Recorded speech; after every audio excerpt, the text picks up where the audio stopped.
आपने मस्ती में भी समाज फरमाया। इस खौफ से रातों को न सोते थे मोहम्मद, जब मौत का जिक्र आता तो होते थे मोहम्मद। ये वो कौन सी राह थी अज़ीज़ान गिरामी। तो आज की मजलिस में चंद बातें कि अव्वल इल्म क्या है। ये हदीस में मिलता है कि अव्वलुल इल्म मारिफतुल जब्बार, कि सबसे पहले जो कुछ इल्म है वो मारिफत जब्बार यानी मारिफत इलाही है, यानी मारिफत अल्लाह है।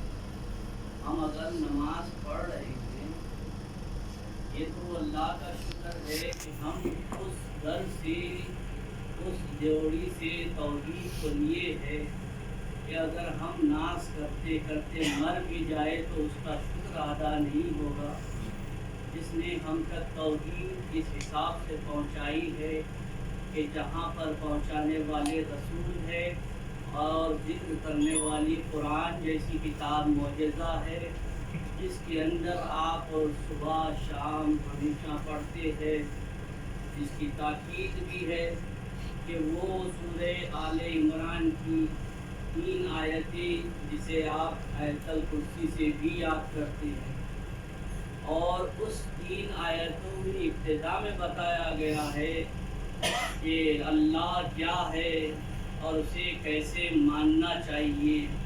अज़ीज़ान गिरामी, सबसे पहले मैं मुख्तसर करके ये बयान करूं कि आप हज़रात को बता दूं कि ज़्यादा तवील गुफ्तगू को ले जाना नहीं है और ज़्यादा सफ़ील अंदाज में बात को पेश करना नहीं है। सीधी सीधी बात मैं आपको ये बता दूं कि वो इंसान जो बग़ैर अल्लाह को पहचाने नमाज पढ़ रहा है तो उसको जानना चाहिए कि हमें तौहीद किससे मिली और कैसे मिली। ये लोग जो कहते हैं कि बग़ैर वास्ता अल्लाह को पहचानेंगे तो ये मुमकिन ही नहीं है। अगर कोई ये कह दे कि मैंने अल्लाह को देख कर इबादत की है तो फिर अगर जहाँ पर उसने देखने का इकरार किया वहाँ पर तौहीद खतरे में आ जाए। लेकिन क्या कहने उस हमारे मौला का, किसी ने सवाल किया कि आपने आपके अल्लाह को देखा तो कहा मैं उस रब की इबादत नहीं करता जिसको देखा ही ना। तो वो परेशान हो गया तो कहा कि वो मैं अपने दिल की आंखों से अपने रब को देखता। सलवात पढ़े पर मोहम्मद।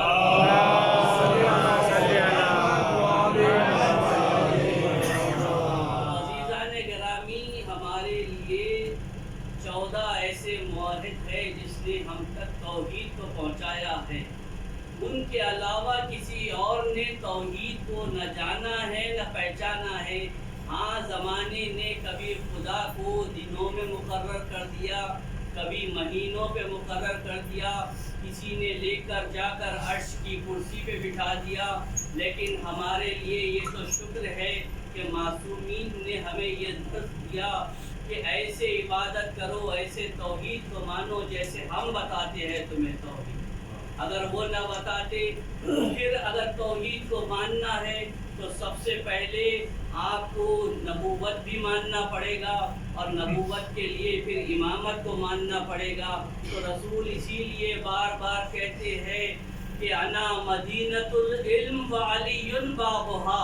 अगर तुम्हें इल्म हासिल करना है, शहर में आना है इल्म हासिल करने के लिए तो दरवाजे से आओ, और वो दरवाज़ा है कोई और नहीं, अली इब्न अबी तालिब।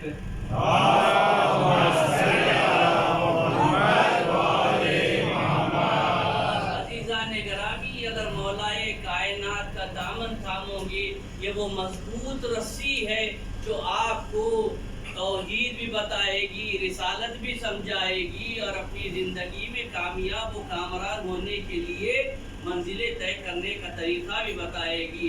अज़ीज़ान गिरामी, मैं ज़िक्र को मुख्तसर करके बस ये बयान करूँ कि करबला के मैदान में जब हुसैन इब्न अली मदीने से निकल रहे थे तो किसी ने आके बढ़ के सवाल किया इब्न अब्बास ने कि मौला, आप इस धूप और इस गर्मी में काफिले को लेकर जा रहे हैं, साथ में बीबियां भी है और बच्चे भी है। तो कहा कि इब्न अब्बास, उम्मत की इस्लाह के लिए ये ज़रूरी है عزیزان گرامی، ابن عباس نے بڑھ کے سوال کیا، آقا آپ جائے بیویوں اور بچوں کو لے کر جانا اس عالم میں، تو کہا کہ ابن عباس مشیت یہی چاہتی ہے۔ عزیزان گرامی، ہاں سفر طے ہونے لگا، 4 محرم کی تاریخ ہے، ذکر مخصوص ہے وہ 2 شہزادوں کا، ان کی شجاعت کا ذکر میں کرنا چاہتا ہوں، کہاں سے ابتدا کروں، لیکن اب آپ کو اس بات سے اندازہ ہو جائے گا کہ عاشور کی شب تھی، ماں ہی اپنے بیٹوں کو بہتر جانتی تھی، یہ جانتی تھی کہ جنگ کرتے کرتے اون محمد کہاں تک پہنچ سکتے ہیں، اسی لیے ایک ایک خیمے میں جا کر بتا رہی تھی کہ دیکھو اون محمد اگر جنگ کرتے کرتے فرات تک چلے جانا تو یاد رکھنا کہ یہاں پر سکینہ پیاسی ہے، جھولے میں علی اصغر پیاسا ہے، چھوٹے چھوٹے بچے پیاسے ہیں۔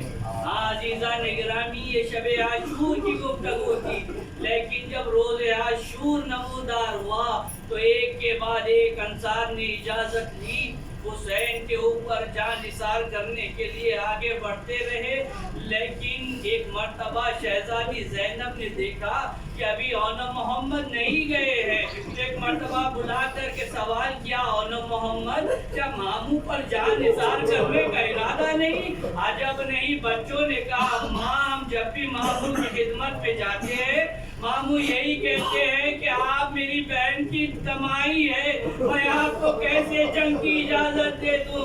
عزیزان گرامی، سلام ہو شہزادی زینب پر کہ کیا طریقہ اپنایا ہے۔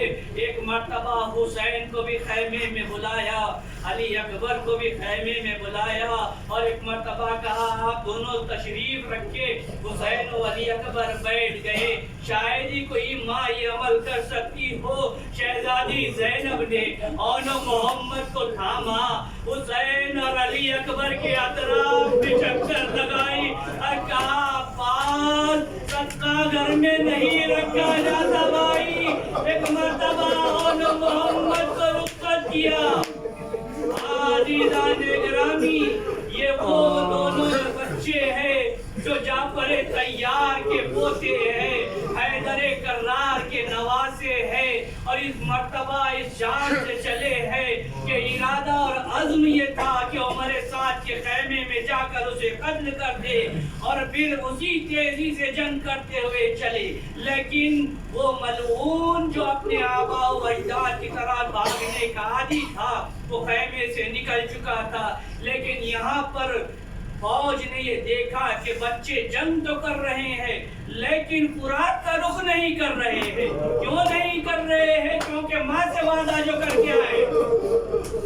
عزیزان گرامی، فوج نے دیکھا بچے فرات کا رخ نہیں کر رہے ہیں، اب جو حملہ ہوا دونوں بھائی زخمی ہو کے گھوڑے سے زمین پر آئے، فوجوں نے گھیر کر وار کرنا شروع کیا۔ ارے دونوں نے سلام کیا، ماموں ہمارا سلام ہے، آگے قبول کی۔ عباس و علی اکبر ایک طرف سے حسین چلے، اب جو راشوں میں پہنچے ہیں دونوں بچوں کو اٹھایا، ابھی اثناء راہ میں تھے کہ بچوں نے ایک عجیب سوال کیا ماموں سے کہ کہا ماموں ایک بات آپ یہ کہہ دینا اماں سے، ہم مر